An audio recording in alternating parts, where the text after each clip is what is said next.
खबर में खुश आमदेद। मैं हूँ आपका होस्ट सईद काजी और मेरे को होस्ट हैं मियाँ शाहिद साहब। आज रन डाउन आपकी खिदमत में पेश करूँ। एक तो आज बहुत ही तवील प्रेस कॉन्फ्रेंस थी हमारे डीजी ISPR की, जिसमें मैं समझता हूँ कि बहुत सी बातें सामने आई हैं और हर बार हम देखते हैं कि कुछ एक थ्रेशोल्ड से आगे चल के बात होती है। आज तो KPK के वज़ीर आला के क्लिप्स और फिर असद कैसर साहब साबिक स्पीकर जो हैं उनके क्लिप्स भी चलाए गए। उनके बयानात के हवाले से एक जो मौक़िफ़ या नुक्ता नज़र है रियासत का, वो हमें सामने, रियासत का या इस्टेब्लिशमेंट का या हुकूमत का कह लें, वो सामने आया।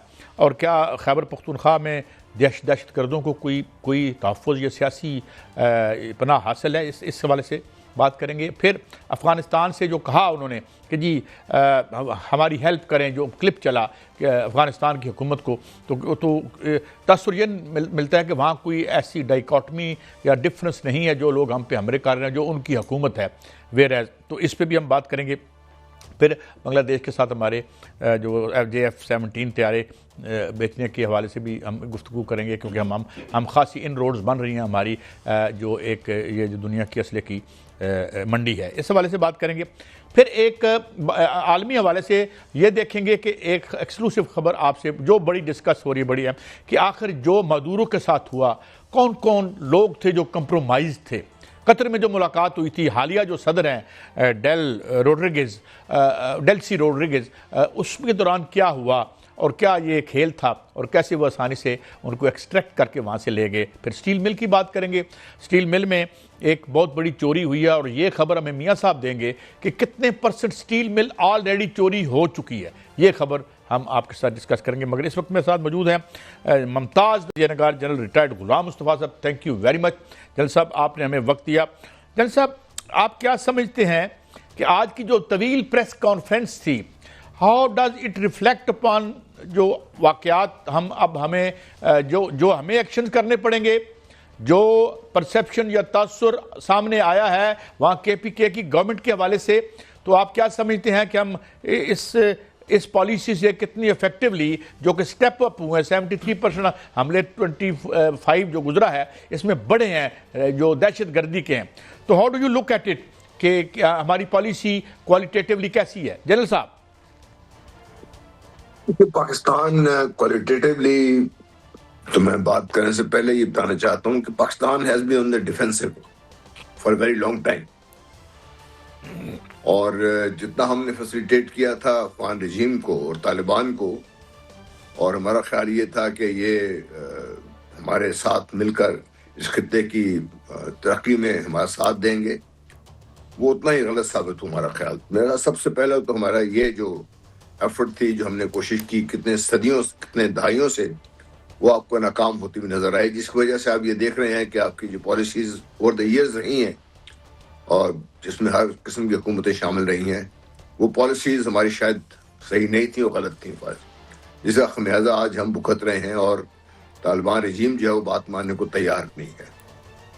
दूसरा, एक जो बहुत बड़ी जो चीज़ हमें बार बार हम कहते तो हैं, लेकिन यहाँ पर मैं समझता हूँ कि हमारी एक किसी हद तक नाकामी ज़रूर है कि हमने भारत को वहाँ पे इन रोड इतनी बनाने की इजाज़त दे दी कि भारत वहाँ पे बैठकर उन्हीं को इस्तेमाल करके हमारे खिलाफ अपने मकासद हासिल कर रहे हैं इनडायरेक्टली। वो जो कह रहे थे कि भाई उनकी जंग जारी है, तो जंग तो उन्होंने जारी रखी हुई है और वो जंग इनडायरेक्टली जारी की हुई है उन्होंने, वो तालिबान उसमें उनका पूरा वो साथ दे रहे हैं।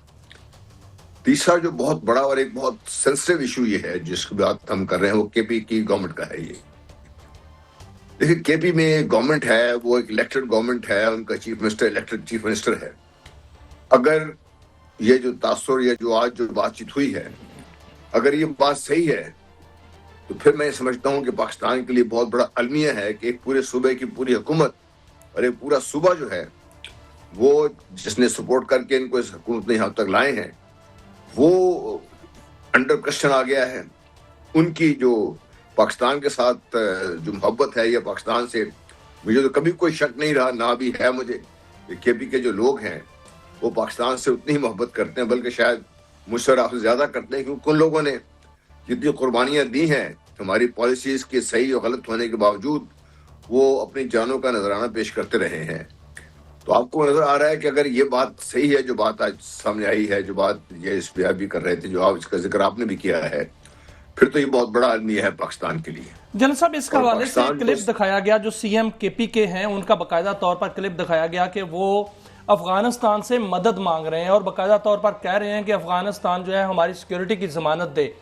अब जो केपीके की बात की जाए तो उसमें डीजीआईएसपीआर ने भी ये कहा कि वहां पर एएनपी जो है उन्होंने गोलियां खाई हैं, बाकी दीगर जमातें जो हैं, सियासी जमातें, उन्होंने अपने सीने पर गोलियां खाई हैं, वहां पर जो दहशतगर्दी का बाकायदा मुकाबला किया है, और एक सियासी जमात जो है वो बाकायदा तौर पर उनसे मदद मांग रही है और सीएम केपीके जो है वो मदद मांग रहे हैं। क्या ये खुद मुख्तारी, मुल्क की जो खुद मुख्तारी है उसकी पामाली नहीं है? यही तो मैं अर्ज कर रहा हूँ कि इतना बड़ा अलमिया है ये पाकिस्तान के लिए। एक पूरा सूबा जो अभी तक फ्रंट लाइन सूबा था दहशतगर्दी के खिलाफ, और जिन्होंने कुर्बानियां ये एएनपी वगैरह में दी है, आम आवाम की कुर्बानियों को हम भूल जाते हैं वहां पे, चाहे पुलिस हो, चाहे वो दूसरी सिक्योरिटी एजेंसीज हो, आम आवाम हो। हमारे तलबा वहां पे अपनी जान कुर्बान कर चुके हुए हैं वहां पे। आप वो क्यों भूल जाते हैं ये? तो अगर इस सारे बैकग्राउंड में जब ये देखते हैं और ये तासुर के भाई केपी की हुकूमत जो है वो अफगानिस्तान से मांग रही है, तो ये इससे बड़ा अलमिया आपके लिए और क्या होगा पाकिस्तान की सालमियत के लिए, पाकिस्तान की सॉवरेनिटी के लिए, पाकिस्तान के दिफा के लिए। तो ये तो बहुत बड़ा अलमिया है। और इस सिलसिले में अगर ये जो बात जो कर रहे हैं डीजीआईएसपीआर, मेरा अपना ख्याल ये है कि ये पाकिस्तान के जो बड़े हैं इनको सर जोड़ के मिलकर बैठना चाहिए और सोचना चाहिए कि इनसे कैसे निपटा जाए सारी चीज से। सर, एक और बात, जब हम कहते हैं कि दहशतगर्दी से कैसे निपटा जाए, पूरी दुनिया ये मुतफिक है कि अफगानिस्तान के अंदर जो दहशतगर्दी है वो पूरा अफगानिस्तान इसका गढ़ बन चुका है और वहां पर 1 दर्जन से जायद जो है आलमी दहशतगर्द तंजीमें वहां पर मौजूद हैं। पाक चीन जो एलामिया आया उसमें भी जीरो टॉलरेंस की बात की गई, और जब ये बात की जाती है तो फिर जो फैक्ट्री है वहां पर दहशतगर्दी की, क्या अफगानिस्तान की हुकूमत को ऐसे ही छोड़ दिया जाए कि वहां पर जो है वो दहशतगर्दी की फैक्ट्री उसी तरह चलती रहे और पूरी दुनिया इसके लपेट में आती रहे, खासतौर पर पाकिस्तान? या कोई ऐसा इकदाम का फैसला हो चुका है या करना चाहिए कि वहां पर जो है बाकायदा तौर पर इस दहशतगर्दी की हुकूमत को या वहां दहशतगर्दी के खात्मे के लिए एक फैसला कौन जो है वो ऑपरेशन करना चाहिए? और यह भी बात हो रही है कि वेनेजुएला की तरह वहां पर ऑपरेशन किया जाए। देखिए, वेनेजुएला की ऑपरेशन की जो बात कर रहे हैं ना, वो एक टोटली डिफरेंट बॉल गेम है। जहां तक तालिबान का ताल्लुक है, इनसे डील करने के लिए आपको पाकिस्तान को पहले से वैसी तो कौम में मुत्तफिक हैं और मुत्तफिक होना चाहिए और रहना चाहिए हमें। इसमें कोई शक शुबा किसी को रह नहीं जाना चाहिए किसी को। नंबर 2, पाकिस्तान की जो भी पॉलिसीज आप बनाए उनका एक लॉन्ग टर्म कॉन्सेप्ट के जरिए आप बनाइए इसको, क्योंकि आप देखिए अमेरिका ने 20 साल लगाए वहां पर बमबारी करके, कुछ कर नहीं कर सका वहां पर। तो पाकिस्तान का जो फोर्स, जो काइनेटिक ऑपरेशन हमने शुरू किया था, उसकी या तो हम उस वक्त अंजाम तक पहुंचा देते किसी हद तक कि तालिबान मजबूर हो जाते। अब क्योंकि उनको टाइम मिल चुका हुआ है, और फिर मैं बार बार ये कहता रहा हूँ, अब मैं फिर ये दोहराना चाहता हूँ कि ट्रंप साहब जो वेनेजुएला में कर रहे हैं, जो ट्रंप साहब ने ईरान को धमकियां दी हैं, और ट्रंप साहब के एक्स CIA डायरेक्टर और उनके जो एक्स फॉरेन मिनिस्टर पोम्पियो ने, उन्होंने कल जो ट्वीट किया है कि next stop Balochistan, I am sure आपने वो देखा होगा। वो इस सारे को जब आप देखते हैं तो आपको पता लगता है कि अमेरिका बाकायदा तालिबान को सपोर्ट कर रहा है, इस सारी चीज में पैसे भी दे रहा है और सपोर्ट भी कर रहे हैं। सर, यही पॉइंट जो है मैं उस तरफ आना चाह रहा हूं। काजी साहब, एक छोटा सा क्वेश्चन है कि ये जो आपने बात की है कि अमेरिका वहां पर पहले ये बात हुई कि अमेरिका ने 20 साल वहां पर लगाए, दूसरी अभी जो सपोर्ट की बात की है, मैं इसी एंगल से आना चाह रहा हूं कि अफगानिस्तान के अंदर एक ग्रोह से उन्होंने मुज़ाकरात किए, वहां पर $7 अरब का असला छोड़ा, वहां पर जो है वो भारत उनकी पुष्टपनाही कर रहा है, वहां पर जो है दहशतगर्द तंजीमों को खुला छोड़ा गया। क्या ये पाकिस्तान के खिलाफ ये गेम का हिस्सा तो नहीं था, ग्रेट गेम का और डर्टी गेम का? और इसके पीछे क्या वही कुत्ते हैं जो पाकिस्तान को डिस्टेबल करना चाहती हैं? कौन है सर इस डर्टी गेम के पीछे? देखिए, हम बार बार जो मैं ये बात करता हूं ना कि अमेरिका इस खित्ते में उस वक्त तक अमन नहीं आने देगा जब तक अमेरिका या तो बिल्कुल निकाल दिया जाए, या अमेरिका को साथ बिठाकर इस खित्ते के अमन के लिए जो बड़ी ताकतें हैं, रूस और चीन जो हैं, ये मिलकर एक ऐसा मसला बनाए कि तालिबान को बाकायदा मजबूर किया जा सके। क्योंकि तालिबान को जब तक सपोर्ट ये मिलती रहेगी, जब तक अमेरिका भारत को बैक करता रहेगा, जब तक अमेरिका, भारत, इजराइल, भारत, अफगानिस्तान मौजूद रहेंगे, पाकिस्तान के लिए अमन का हसूल जो मुश्किल होता जाएगा। ये इसलिए मैं बार बार कह रहा हूं कि पाकिस्तान को ताकत का इस्तेमाल बिल्कुल जायज है पाकिस्तान के लिए और हक बनता है पाकिस्तान का, लेकिन उस ताकत के इस्तेमाल से जो आपको असरात चाहते हैं आप उससे, वो आप कैसे हासिल करेंगे जब तक ये आपके जहन में क्लियर ना हो। और जब तक जो खित्ते के इर्द गिर्द के ममालिक हैं, चाहे वो ईरान है, ताजिकिस्तान है, ये सब मिलके आपके साथ तालिबान का गला नहीं पकड़ेंगे, हमारे लिए मसाइल रहेंगे। मैं इसलिए डेफिनेटली मुझसे ज्यादा आप सब जानते हैं कि हमें पाकिस्तान से ज्यादा अजीज तो और कुछ चीज है नहीं है। पाकिस्तान का अमन, पाकिस्तान के शहरियों की। अच्छा जल साहब, एक और बड़ी, मैं ये बड़ी, यह ज़ाहिर है ये बड़ी सेंसिटिव बात है हमारे लिए और इट्स वेरी सीरियसली, हम सीरियसली लेते हैं। जल साहब, आप वारफेयर हो या टेररिज्म से आप खुद नबरदाज बा रहे हैं, कोर कमांडर रहे हैं, जनरल रहे हैं, ये फरमाइए कि कितना अहम है कि जो एलिमेंट्स हैं, ये मिसक्रिएंट्स हैं, इनको आइसोलेट करना कितना ज़रूरी है, और ये बात कितनी ज़रूरी है कि जो आबादियां हैं एट लार्ज, और जिस तरह आपने कहा कि सबसे बड़ी कुर्बानियां इन्होंने दी और पश्तूनों ने दी, चाहे वो, तो क्या करना चाहिए। और ये जो हालिया स्ट्रेटजी है, how good it is in so far as जिस इन लोगों को, आम लोगों को करीब करके इन मिसक्रिएंट्स को आइसोलेट करने में।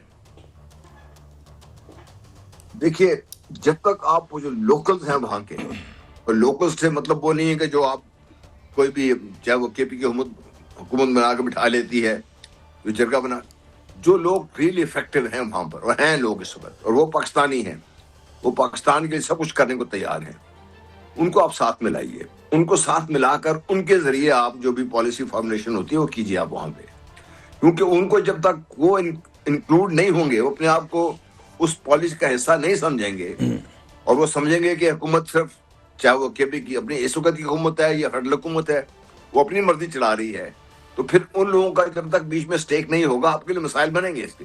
उनको आप बीच में लाइए, बहुत जरूरी है ये, उनको लेके आइए, वो आएंगे आपके साथ, वो तैयार हैं आपके साथ, पहले भी हैं अब भी हैं, वो तैयार आपके साथ। मेरे दोस्त हैं जो हर चीज कुर्बान करने को तैयार हैं, कि भी बैठे हुए लोग, हुकूमत पाकिस्तान को उनको ऑपरेशन करने की जरूरत है। ये जल साहब, दूसरा ये जो, जी प्लीज बात मुकम्मल करें।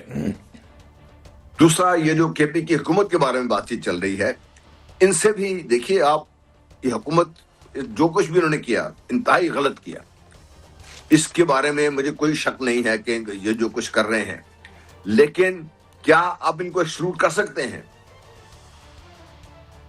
ये क्वेश्चन हमें आंसर करना चाहिए। अगर हम इनको एक्सक्लूड कर सकते हैं तो they should be excluded totally. अगर नहीं कर सकते तो फिर ये हुकूमत जो बैठी हुई है हमारी, इतनी बड़ी सियासी जमातें, दो बड़ी बड़ी सियासी जमातें पाकिस्तान की बैठी हुई है हुकूमत में, ये क्यों नहीं उनको मिलकर उनको साथ लेके आते इस तरफ? क्यों उनको ये जो ये ढील दी गई है कि वो कभी किसी से मदद मांगे, किसी और तरीके से पाकिस्तान की जो कोशिश है उनको सबटाज करें? बिल्कुल ठीक है जनाब। जनरल रिटायर्ड गुलाम मुस्तफ़ा साहब हमें एनलाइटन कर रहे थे, और ये बात जो मैं सेगमेंट को सम अप करते हुए कि इट्स अ ह्यूज टास्क, और बड़ा फूंक फूंक के हमें कदम रखना होगा, क्योंकि बहरहाल पाकिस्तान पैरामाउंट है, उसके इंटरेस्ट, उसके आवाम की ज़िंदगियों का तहफ़्फ़ुज़ इज़ पैरामाउंट फॉर अस। तो एक ब्रेक लेते हैं, ब्रेक के बाद बहुत सी और खबरें हैं, हमारे साथ रहिए।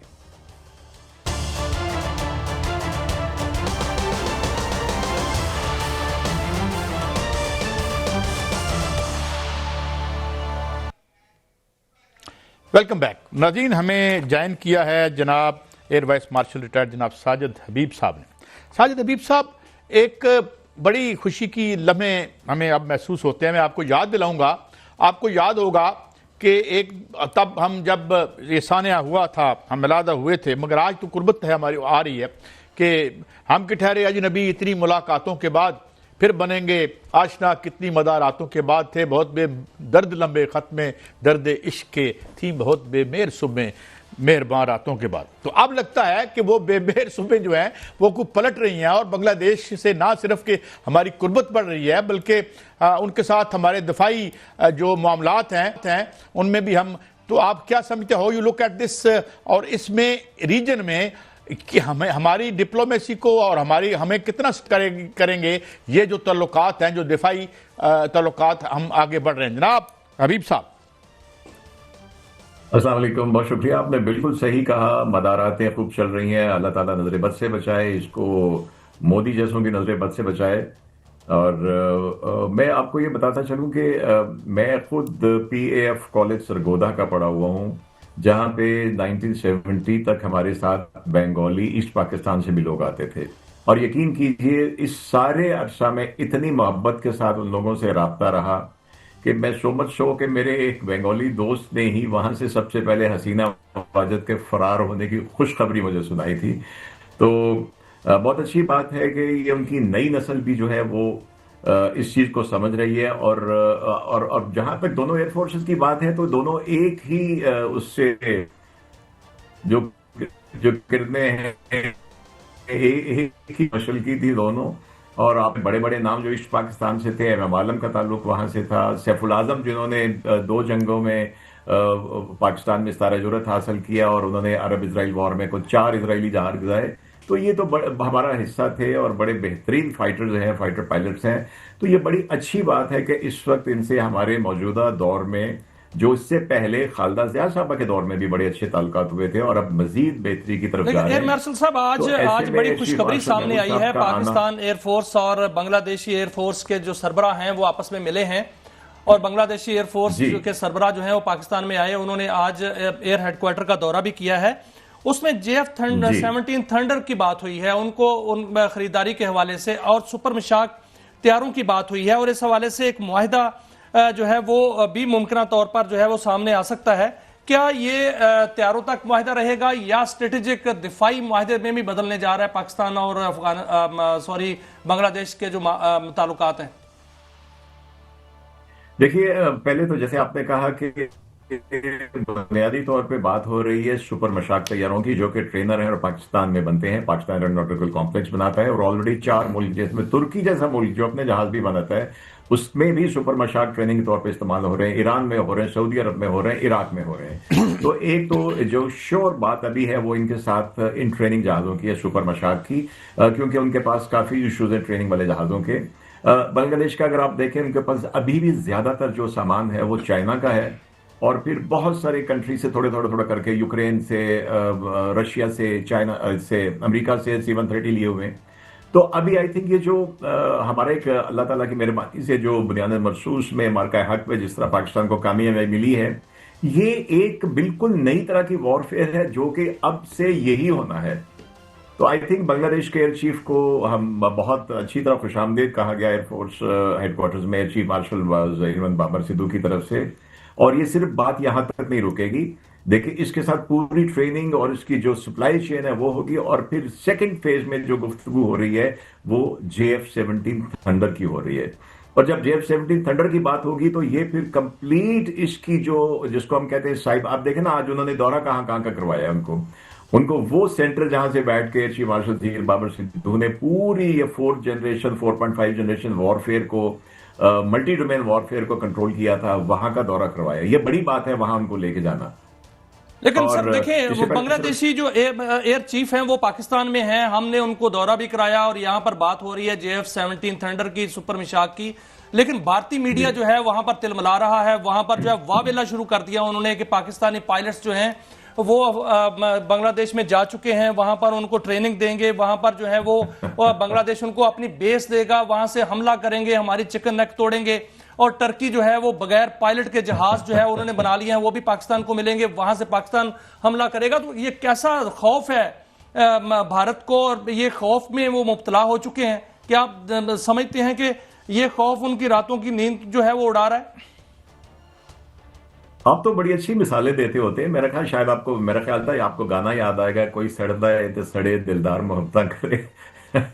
तो आई थिंक उनको होने दें, उनको तकलीफ है, तकलीफ उनको मल्टीपल डायरेक्शन से है, क्योंकि अब हर तरफ उनके, इधर पाकिस्तान है, उधर बांग्लादेश है, नेपाल है और ऊपर चीन है। तो एक पाकिस्तान एयरफोर्स के, मुत्तहिदा पाकिस्तान के जमाने की जो नॉर्थ में इनके टुवर्ड चाइना एक इसको हम समझ लिए कि हमारा एक फॉरवर्ड बेस होता था जो कि वॉर में सिर्फ या अदरवाइज ट्रेनिंग के लिए इस्तेमाल होता था, अबेंडेंट था। उसको मुकम्मल ऑपरेशनलाइज किया जा रहा है। और उसके साथ जब पाकिस्तान की इंशाल्लाह JF-17 की डील इंशाल्लाह होगी, क्योंकि इनके पास F-7 है जो कि 50s की टेक्नोलॉजी है, तो उसके साथ आप देखिए कि हमारे लोग जाएंगे, इनके लोग ट्रेनिंग के लिए आ रहे हैं। बल्कि आपको बताता चलूं कि जब से इनके हालात बेहतर हो गए, हमने पिछली एक्सरसाइज में, जो हमारी मल्टीनेशनल एक्सरसाइज होती है, बतौर ऑब्जर्वर के बांग्लादेश के पायलट्स को और इनके जो एयर डिफेंस कंट्रोलर्स हैं उनको दावत दी थी और वो आए थे। तो ये सिलसिला तो शुरू हो चुका है। अच्छा, आप ये फरमाइएगा एयर वाइस मार्शल साहब, मैं चाहता हूँ ज़्यादा से ज़्यादा आपसे हम मुतमत्तो हो सकें। Do you have any different estimates आ रहे हैं कि इट इज़ $5 बिलियन वगैरह वायदा होगा, 10 होगा, या इट इज़ टू अर्ली, या there is any information regarding this कि ये इसका हुजम क्या होगा फाइनेंशियल एतबार से? देखिए, अभी तो स्पेकुलेशंस हैं, लेकिन देखिए खास तौर पे अगर सुपर मशाक की और JF-17 की डील होती है तो ये इट्स अ ह्यूज अमाउंट। ये सिर्फ लेट्स से 20 मशाक या 20 JF-17 नहीं है। मैं छोटी सी मिसाल देता हूं। अभी आपने देखा होगा कि अमेरिका ने हमारा JF-17 अपग्रेड एक का पैकेज अप्रूव किया है, कुछ 687 मिलियन का। आपको याद है ना, अभी रिसेंटली हुआ है। जी जी। इसमें से सिर्फ 34-35 मिलियन का हार्डवेयर है, बाकी सारी उसकी ट्रेनिंग और सप्लाई चेन है। तो ये होगा इंशाल्लाह ताला। तो अभी स्पेकुलेशन है, लेकिन जब होगा, क्योंकि बांग्लादेश की इकोनॉमी अच्छी है, उनके रिजर्व अच्छे हैं, हमसे भी बहुत बेहतर है, तो इंशाल्लाह ये होगा तो बड़ा अच्छा पैकेज होगा, जो कि हमारी अपनी इंडस्ट्री के लिए इसलिए फायदेमंद होगा कि आप अकेले सिर्फ इतने बड़े जहाज बना के उड़ा के सस्टेन नहीं कर सकते, आपको मार्केट चाहिए होती। तो मशाक को तो मार्केट मिल चुकी, और JF-17 भी आपने बड़ी अच्छी बात की एयर मार्शल साहब, आपने बड़ी अच्छी बात की, मगर ये है कि मैं एक बात और भी कहता चलूं, मे बी टंग इन चीक, कि ये एक डिफेंस की इंडस्ट्री है माशाल्लाह। अब बाकी जो हमारे हिस्से हैं उनको भी कोई इस पे ध्यान करना चाहिए। वो एक्सपोर्ट्स गिर रही हैं, ये एक्सपोर्ट्स बढ़ रही हैं, चले आधा गिलास भरा हुआ है। अच्छा, ये बताइए कि जो टर्की के हवाले से खबर आई थी कि वो उन्होंने कोई अनमैन्ड जहाज, यानी ड्रोन तो सुने थे, इज इट अ फिक्शन और really they are heading towards that, या उन्होंने बना लिया? ये बिल्कुल फिक्शन नहीं है, बिल्कुल रियलिटी है। उन्होंने अनमैन्ड प्रॉपर फाइटर जेट बना के उसके बड़े ही बेहतरीन और सक्सेसफुल ट्रायल्स किए हैं। और ये खबर सिर्फ मीडिया में नहीं आई है, बाकायदा डॉक्टर फुरकान मेरे दोस्त हैं, वो TRT में है, वो वहां पे तैयब वर्दवान साहब के वो इंटरप्रेटर भी होते हैं, जब वो आते हैं उनके साथ आते हैं। ये खबर वहां से बाकायदा उन्होंने ऑफिशियल न्यूज चैनल से मुझे भिजवाई थी। लेकिन सर, पाकिस्तान के साथ टर्की का जो है दफाई मुआहिदा भी है, और दोनों जो है वो आपस में एक शेयरिंग भी हो रही है। कान प्रोजेक्ट की भी बात चल रही थी। क्या ये जहाज जो है ये पाकिस्तान को भी मिलेंगे और पाकिस्तान की फिजाओं में भी उड़ते हुए नजर आ रहे हैं मुस्तकबिल में? जी, कान का अभी देखिए, इसके ऊपर जब एशिया मार्शल झील सिद्धू गए थे वापस और तुर्की में रुके थे, तो वहां पे इसके बारे में गुफ्तगू हुई थी कि हम इसको एज ए कंसोर्शियम उनके साथ ज्वाइन करना चाहते हैं। आई थिंक इसके ऊपर अभी नेगोशिएशन या इसके ऊपर बात चल रही है, बिकॉज काफी ह्यूज अमाउंट है उसमें जो शामिल है। तो लेकिन ये कि आप देखिए कि उनके जो तुर्की के बेहतरीन ड्रोन्स हैं, और हमारा ऑलरेडी एग्रीमेंट हो गया है। बायराक्तर सर, ये तो बहुत बड़ी खबर है कि ऐसे जहाज जो है वो पाकिस्तान को भी मिलेंगे, और पाकिस्तानी आर्मी जो है वो दुनिया की ताकतवर तरीन आर्मी बन जाएगी इंशाल्लाह, और भारत को इस पर वाकईतन जो है वो फिक्रमंद होना चाहिए। अच्छा, एयर वाइस मार्शल साहब, जनाब, thank you very much, you are so kind कि हमें आप एनलाइटन करते हैं, और जो हमारी जो डिफेंस इंडस्ट्री है इस हवाले से पॉजिटिव खबरें बहरहाल आ रही हैं। एक ब्रेक लेते हैं, ब्रेक के बाद वापस आते हैं तो आलमी दुनिया में एक हलचल है, और एक खबर आपको देंगे कि निकोलस मादुरो से हाथ कौन कर गया। खुद भी उन्होंने अपने साथ हाथ किया, मगर बज़ाहिर इस वाक़े में कौन था ये बताएंगे। और इसके अलावा भी इंटरनेशनल खबरें आपसे, स्टील मिल की भी हमने बात करनी है कि स्टील मिल का तिया पांचा जो है अब उसको कौन अगवा कर रहा है। एक ब्रेक के बाद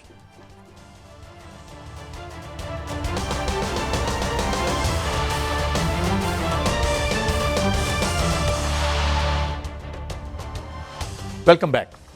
नाज़रीन, हमने 2-3 खबरें इस सेगमेंट में डिस्कस करनी है। पहला तो हम करेंगे ये जो निकोलस मादुरो को उठाया गया है, इसमें हम बहुत सी दिलचस्प खबरें हैं और इसको कैसे उठाया गया और हुआ क्या। ये सब तो पहले हम इस पे आ जाते हैं। मियां साहब कुछ अर्सा पहले ये जो अब डेल्सी रोड्रिगेज, बड़ा खजा नाम उनका, ये कतर इनको भेजा था निकोलस मदुरो ने कि अमेरिकनों से उनसे मुलाकात हुई और कहा कि देखो दे दिला के तो काम ख़त्म कर लो। उन्होंने इनकी कोई एडवोकेसी तो की या नहीं की, लेकिन वहाँ लगता है कि वो कुछ ठीक, यानी लोग कह रहे हैं ये कि वहाँ पे कोई बात तय हुई। बज़ाहिर ये वो कह रहे थे कि जनाब यहाँ मादुरो के जाने के बाद जिसको उन्होंने नोबेल प्राइज दिया, वो जब पोजीशन लीडर, उसको अब ट्रक के नीचे दे दिया, उसको फारग कर दिया, इस्तेमाल करके फारग हो गया। तो ये सामने आती हैं और ये सामने आके तो पहले तो बड़ी गलतियां, क्यों उठाया है बंदा, वापस करो, इधर करो, इधर करो। उसके बाद पता चलता है कि ये वाइस प्रेसिडेंट और अब ये प्रेसिडेंट का अबूरी हल्फ इन्होंने उठा लिया है। और आते ही अगली दफ़ा जो वो बयान देती हैं वो ये बताती हैं कि आए मिल के बैठें और हम बात करते हैं। तो वहाँ पर फैसला ये हुआ था कि निकोलस मदुरो की जो क्योंकि उसको इतना डिमोनाइज कर चुके थे कि उसके साथ वो दोबारा बैठना नहीं चाहते थे। जी। तो ये जो खेल, और ये खातून कौन है, ये हुगो चेवेज़ की बड़ी करीबी थी। हुगो चेवेज़ जानते हैं ना, हुगो चेवेज़ वो लीडर था कि जिसके खिलाफ जब कू हुआ अप्रैल 2001 में, वो दुनिया का मुख्तसर तरीन कू था, फौजी कू था, वो 47 घंटे रहा था। यानी काजी साहब इसका मतलब ये है कि घर का बेदी जो है वो लंका डा गया और जो मीर सादिक है उन्होंने जाके उसमें कतर में सौदा कर दिया उसको। अच्छा, अब दूसरी बात सुने, 47 घंटे का जो मार्शल लॉ था उसमें क्या हुआ कि जब अमेरिका ने CIA ने उसे करवाया था, तो जो उनका नुमाइंदा खड़ा होके ना मेरा फ्लोरेंस महल में बिल्कुल ले रहा था हल्फ, तो उसके कान में उन्होंने बताया कि ज्यादा नहीं 10 लाख लोगों ने मेरा फ्लोरेंस महल को अपने घेरे में ले लिया है और वो कह रहे हैं कि where is our president, where is Hugo Chavez. लेकिन काजी साहब जो कुछ भी हुआ, नहीं, एक बात, आखिरी बात, अब देखें कि इसने क्या किया। 13 साल से ये हुकूमत में था, वो तमाम असलात जो थी, जो तमाम उसने मेहनत कशों को ताकत दी थी, घर दिए थे, उनको पीछे करके ब्यूरोक्रेसी को अंदर ले आया, उसी ब्यूरोक्रेसी ने उसे मरवा दिया। जी काजी साहब जो कुछ भी हुआ है ये बड़ी शर्मिंदगी वाली बात है कि एक सदर जो है मुंतखब सदर, उसको उठा के ले गए और कल जिस तरह उनको पेश किया गया, सारे पूरी दुनिया ने इस पर जो है वो किया है। लेकिन काजी साहब जो ईरान में हो रहा है, ईरान के अंदर जो मज़ारे फूट रहे हैं, वहाँ पर जो है वो बहुत सी हलाकतें भी हो चुकी हैं और वहाँ 48 घंटे की डेडलाइन भी दे दी गई है। वहाँ अमेरिका की जानिब से ये कहा गया है कि अगर गोली चलाई दोबारा तो या मजीद हलाकतें हुई तो वो मुदाखलत करेंगे। क्या ईरान में रजीम चेंज होने जा रही है? क्या ईरान को जो है वो तकसीम किया जा रहा है? अब दूसरी बात काजी साहब, मैं ये भी क्वेश्चन करता हूँ कि अमेरिका जो है ग्रीनलैंड भी हड़प करना चाहता है। अगर वो उसको हड़प कर जाता है, कोलंबिया भी हड़प कर जाता है, वो क्यूबा भी हड़प कर जाता है, इधर से रूस जो है वो यूक्रेन को जो है वो कब्जा कर लेता है, अमेरिका वहाँ ताइवान को अपना हिस्सा बना लेता है, तो क्या 2026 में दुनिया का जोग्राफिया चेंज होता हुआ नजर तो नहीं आ रहा कि जगह और नक्शा भी चेंज हो जाएगा? इट्स हार्ड टू से कि कैसे होगा, लेकिन एक मैं आपको बात बता दूं, ये जो अमेरिका का मेगा है ना, मेक अमेरिका ग्रेट अगेन, बात ये है जेन जी भी अखाड़े में पहुंच चुकी है और ये खुद अमेरिका के अंदर ये जो मुनाफा होगा, अगर $4 ट्रिलियन का जितना तेल है, ये अगर अमेरिका को मिल जाता है तो क्या अमेरिका की आवाम को मिलेगा? 17 ट्रिलियन। जी, ये मिलेगा एलन मस्क एंड कंपनी को। ठीक है, अब बात ये है कि वहां पे ऑलरेडी बहुत ही एंटी अमेरिकन, भैया वो वक्त नहीं है, ये वो लैटिन अमेरिका नहीं है जिसमें आप उसमें लूला आ गया, इसके खिलाफ ब्राजील वाला आ गया, वो खड़े हो गए। ये क्यूबा की बात कर रहे हैं, क्यूबा में भी लाखों लोग जो हैं वो बाहर निकल आएंगे। लेकिन काजी साहब वहां अगर मीर सादिक और मीर जाफर मिल गया तो? नहीं, मैंने आपको बताया ना कि जब अवाम 10 लाख अवाम महल को घेर लेती हैं तो मीर सादिक और मीर जाफर कान पकड़ लेते हैं। आपको पता है वो दुड़की लगा के भाग गया था। वो जिन जर्नलों ने वहां पे मार्शल लॉ लगाया था वो उन्होंने तरले करके फिर उसको पार्डन भी कर दिया, सजा नहीं दी थी उसने। 47 आवर्स के बाद वो आके खड़ा। लेकिन काजी साहब जो ईरान की सूरत हाल है उसको ईरान में देखते हैं, ईरान में देखें, इस्राइल जो है धमकी पे धमकी दे रहा है और तुर्किया को धमकी दे रहा है, मिडिल ईस्ट को धमकी दे रहा है। ईरान की जो तहरीक है वो एंटी गवर्नमेंट है, प्रो अमेरिका नहीं है। इसको इस तरह से पेंट ना किया जाए और अमेरिका इसको इस्तेमाल ना करे। वो जो एक बिठाया हुआ उसने रजा शाह पहलवी का बेटा, जिसको बिटी शिटी झाड़ के तो वो आगे करना चाहे, वो नहीं चलेगा।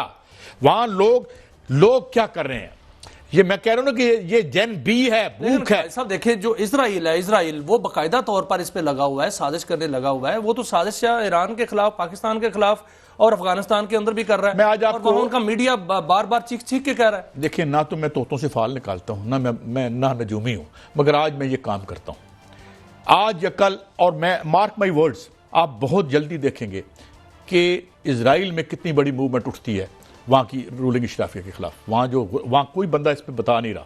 इस वक्त OECD में सबसे जो गंदे फिगर्स हैं जो डेवलप्ड मुल्कों में वो इजराइल के हैं, और इजराइल में मूवमेंट उठ रही है और ये जंग के जरिए उसको दबा के बैठा हुआ है। तो इजराइल में खुद यही काम होगा जो ईरान में हो रहा है। तो कायद साहब ये तो हो गया है आप जरा वतन अजीज की तरफ आ जाए। और वतन अजीज की तरफ आते हैं, कुछ खुशखबरियां हो जाएं तो फिर उसके बाद एक बड़ी चोरी की भी खबर देता हूं। नहीं उसके तो, टाइम ना बचेगा। नहीं कायद साहब बात दो एक मिनट है। पहली खुशखबरी तो ये है सोलर सार्फिन के लिए, कि सोलर सार्फिन के लिए एक बहुत बड़ी खुशखबरी ये है कि चीन पाकिस्तान के अंदर जो है वो बैटरी का इनकलाब पैदा करने जा रहा है और बर्पा होने जा रहा है। बल्कि ये कंपनियां जो है पाकिस्तान में आ चुकी हैं कि वो बैकअप देंगी एक बैटरीज का, कि दिन को जो है वो सोलर से बिजली पैदा होगी और रात को वो बैटरीज का बैकअप होगा। और बैटरी जो है वो सस्ती तरीन लिथियम बैटरी होगी, जिससे जो है वो अगर आप 10 किलोवाट का सिस्टम लगाया है तो उसमें से दिन को आप खुद यूज करें और रात को उसको जो है वो बैटरी पर ले जाए। लेकिन मुझे डर है 6000 मेगावाट का हिसाब ऑन ग्रिड है, 12000 मेगावाट ऑफ ग्रिड है। अगर ये सारी की सारी बैकअप पे चली गई तो फिर वापडा की बिजली का क्या बनेगा? नहीं, मैं तो कहता हूं कि फिर ये है कि देखें हमारे जो प्यारे IPPs के मालकान हैं उन्हें चाहिए कि वो एक बिल लें, 29 तरमीम ला के इस बैटरी पर पाबंदी लगा दें, क्योंकि फिर आपके इनके मुनाफों का क्या बनेगा? लेकिन कायद साहब पता क्या है, अब जो टेक्नोलॉजी है वो एडवांस होती जा रही है। आप देखें इसका तोड़ कैसे निकालेंगे। चीन ने ऐसे सोलर पैनल बना लिए हैं जो फोल्डिंग भी हैं, वो फोल्ड भी हो जाते हैं और रात को भी बिजली पैदा करते हैं। लेकिन साथ साथ आज वजीर आजम की जानिब से खबर आई है, वजीर आजम हाउस की जानिब से, कि बिजली की कीमतों में कमी भी लाई जा रही है मजीद। वो कैसे, एक बड़ा दिलचस्प फार्मूला है। वो ये है कि जो कैप्टिव पावर्स प्लांट हैं 1444 उन पर जो है वो लेवी लगाई जा रही है। जो लेवी उन पर लगेगी वही लेवी जो है वो बिजली के सार्फिन को सब्सिडी के तौर पर दी जाएगी और हर दूसरे माह जो है बिजली की कीमत कम होगी। और ये भी कहा जा रहा है कि जो मौजूदा साल है इसमें बिजली की परचेज प्राइस जो है वो 26 से 28 रुपए फी यूनिट होगी। लेकिन अगर ये फार्मूला अप्लाई हो जाता है तो इससे बिजली की कीमत 20 रुपए फी यूनिट तक अगस्त तक आ जाएगी। चलिए अब मियां साहब, मैं ज़्यादा, मुझे लोग कहते हैं कि मैं कभी अच्छी खुशखबरी नहीं देता, मैं आज आपको एक खुशखबरी देना चाहता हूं। जी, बात यह है कि प्राइम मिनिस्टर साहब ने करप्शन के खिलाफ एक 15 रुकनी कमेटी बना दी है। जी, और मेरा दिल बलियों उछल रहा है। एक कितनी ऐसी उजली शख्सियत हमारी, और वो जो है वो करप्शन तो बेचारी घर में सुना है थर थर कांप रही है कि हुण मेरा बनेगा की। PM साहब ने, ये बड़ी भारी कमेटी है, देखिए बड़ी भारी कमेटी है, और ये मतलब एक तो होती है ना जैसी कमेटी पाने हैं, ये वो कमेटी नहीं है। सर देखें, IMF ने यह कहा है कि 5300 अरब रुपए की करप्शन होती है। IMF ने कहा है कि इसको खत्म किया जाए और मनी लॉन्ड्रिंग खत्म की जाए। आज 15 रुकनी कमेटी बन गई है वजीर कानून आजम नजीर तारड़ साहब की जो है वो सरबराही में। उसमें सेक्रेटरी खजाना है, अल्लाह खैर करे, अल्लाह ताला हमें हिफ्ज़ अमान में रखे, और DG FIA है, DG NAB है उसमें। और ये कमेटी जो है ये 5300 अरब रुपए की जो करप्शन है उसको रोकेगी और मनी लॉन्ड्रिंग को रोकेगी। बस मैं इससे आगे, मैंने आपसे स्टील मिल की खबर लेनी है। ये कमेटी बनी है या कमेटी वालों की कमेटी निकल आई है, ये तो तारीख बताएगी, इस बारे में मैं खामोश हूं। आप फरमाइए कि स्टील मिल में माशाल्लाह जो कितना चोरी हो चुकी है अब तक। देखें कायद साहब, ये बड़ी होशरबा खबर है और आज इसका इंकशाफ हुआ है कौमी असम्बली की कायमा कमेटी बराए सनतो पैदावार में। वहां पर FIA के हुकाम भी थे और वहां पर स्टील मिल्स हुकाम भी थे और वहां पर वजारत के हुकाम भी थे।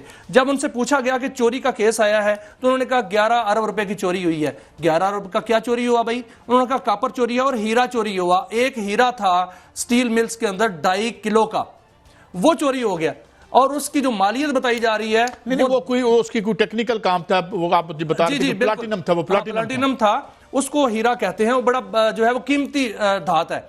उसका वहां पर जो है वो बाकायदा तौर पर स्टील मिल्स में वो इस्तेमाल होता था और वो चोरी हो गया है पूरे का पूरा। और कॉपर वहां से बड़ी मिकदार में चोरी हुआ है। और आज मैंने फिर उस पर खोज लगाई कायद साहब कि FIA ने एक इंक्वायरी की थी, 284 अरब रुपए का वहां से सामान चोरी हुआ है अब तक और 25% जो स्टील मिल है वो चोरी हो चुकी है, उसका सामान चोरी हो चुका है। उसकी जो जमीन है 1900 एकड़ है, 19,000 एकड़ बताते हैं। 19,000 एकड़ पे 2,000 एकड़ पे कब्जा हो चुका है। और ये वो DC, मुझे पीपल्स पार्टी के MNA ने बताया था टीवी प्रोग्राम में, मैंने सवाल पूछा था, उन्होंने कहा जी हमने DC रेट पे वो ले ली थी। अब ये नहीं पता कि गवर्नमेंट के किस आदमी। नहीं सर, एक कायमा कमेटी में ही आया था कि उसमें कब्जा हो गया है। हाँ। उस पर राणा तनवीर साहब जो हैं वो उस वक्त वजीर थे कायमा कमेटी के। अच्छा, वो 284 अरब की क्या बात है? 284 की कायद साहब कीमती सामान है जिसमें कॉपर है, जिसमें वो हीरा भी आता है, जिसमें जो मशीनरी है उसमें लोहे के बड़े बड़े जो है वो जो स्टील्स के पार्ट्स हैं वो हैं, उसमें 132 केवीए की बिजली की तार है। ये सारे के सारे बहुत ज्यादा बड़े बड़े ट्रकों पर लाद के जो है ना ये सामान अल्लाह करे 284 अरब रुपए इसकी मालियत है। नहीं, मैं मियां साहब कह रहा हूं कि अल्लाह करे कि ये सारा माल गबन मिल जाए, और हमारी दुआ है और सरकार से दुआ है कि इस हीरे को किसी मंडी में ना पहुंचने दे और इससे पहले इसको बाजियाब कर ले।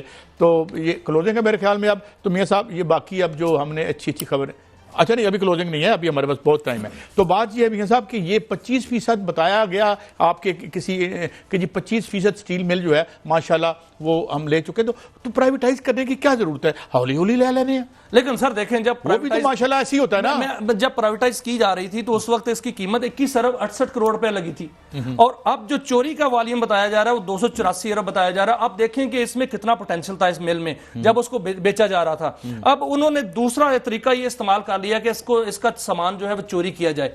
इसमें कॉपर बहुत बड़ी मिकदार में है कायद साहब, ये मिल्स जो है इसमें कॉपर, वो कॉपर जो हाई क्वालिटी का कॉपर है वो इस वक्त अगर निकाला जाए जो रिकॉर्डेक्स से निकल रहा है उसकी अरबों डॉलर मालियत है, और ये कॉपर बाकायदा तौर पर रिफाइन हालत में वहां से जो है वो चोरी किया जा रहा है। और इसके अलावा वहां पर जो है वो जो आयरन है, जो वहां पर स्टील है, बाकायदा स्टील की प्रोडक्ट्स जो पड़ी हुई थी वो भी चोरी हो रही हैं। वहां से जो है वो जो कीमती धातुएं हैं वो भी चोरी है। मियां साहब माफी चाहता हूं, इस पे हम कल मजीद बात करेंगे, ये हमारे असासे कौन बचाएगा। बहरहाल ये हमने था हमारा आज का शो, कल फिर मिलेंगे, इजाजत दें, अल्लाह हाफिज।